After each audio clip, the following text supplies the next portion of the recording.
lakini ninajua Watanzania wananipenda pamoja na ninyi. Karibu Home of Information, mahala ambapo simulizi zinapata pumzi, historia inapata sauti na ukweli unazungumza bila kuogopa. Karibu sana. Ninajua ninayoyafanya ni kwa maslahi mapana ya Watanzania, hasa Watanzania maskini. Kuna viongozi huingia madarakani wakatawala, kisha huondoka kimya kama upepo uliopita, lakini kuna wachache sana wanaokuja na kuacha alama isiyofutika kwenye mioyo ya watu, alama inayobaki hata baada ya sauti zao kunyamaza. Leo tunasimulia hadithi ya mtu aliyewahi kuwa zaidi ya cheo, zaidi ya mamlaka, mtu aliyekuwa ishara ya uongozi wenye msimamo, nidhamu na maamuzi mazito. John Pombe Joseph Magufuli alipoingia madarakani, hakukuja kama wengine. Hakukuja na maneno matamu ya kuwafariji watu. Alikuja na kitu tofauti. Hiki alikuja na vitendo, na vitendo vyake vilizungumza kwa sauti kubwa kuliko hotuba yoyote iliyowahi kutolewa. Wakati wengine wanapanga mipango ya kesho, yeye alikuwa anauliza, leo tumefanya nini? Wakati wengine wanazunguka kwenye mifumo, yeye alikuwa anavunja ukuta wa urasimu kwa mikono yake mwenyewe. Aliamini katika kazi, na kazi ikawa utambulisho wake. Barabara zikajengwa, reli zikaanza kusikika, ndege zikapaa, miradi ikasimama, si kwenye makaratasi bali kwenye ardhi halisi. Lakini nguvu yake haikuwa kwenye miradi tu, ilikuwa pia kwenye mtazamo wake wa uongozi. Sichagui mwanasiasa, mimi nataka mtu mchapakazi. Maendeleo hayana chama.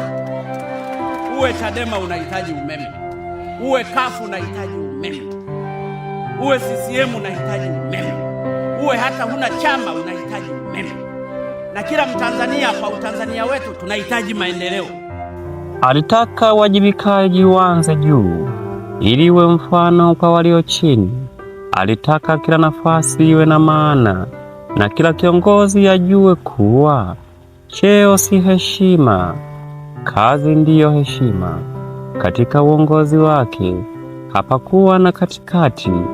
Wapo waliomwona kama mkombozi, wapo waliomwona kama mkosoaji wa mifumo ya zamani, na wapo waliomwona kama kiongozi mkali kupita kiasi.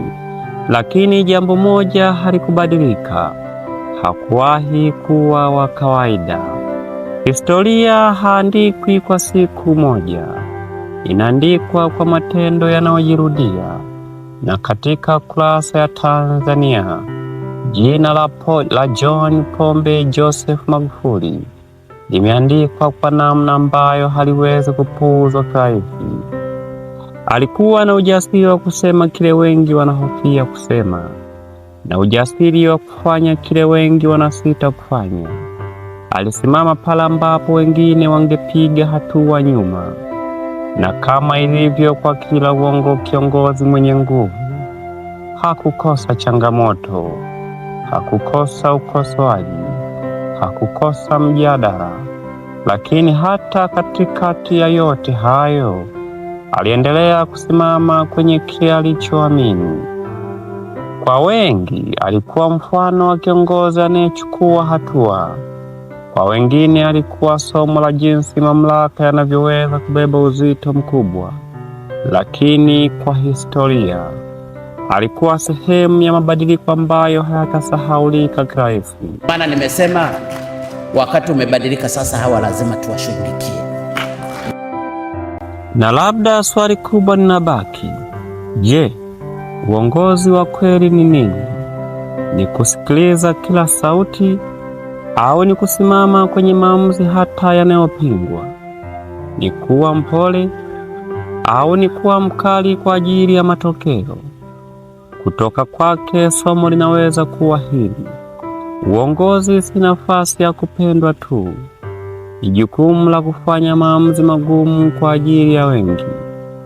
Huyu ndiye John Pombe Joseph Magufuli, bulldozer, mwanaume wa kazi, kwa baadhi rais wa mfano, kwa wengine kiongozi wa mjadala, lakini kwa historia ni sura isiyoweza kufutwa kirahisi.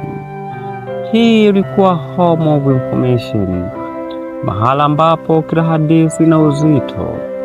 Kikubwa tusisahau kulike, share, subscribe, kwa sababu simulizi bado zinaendelea.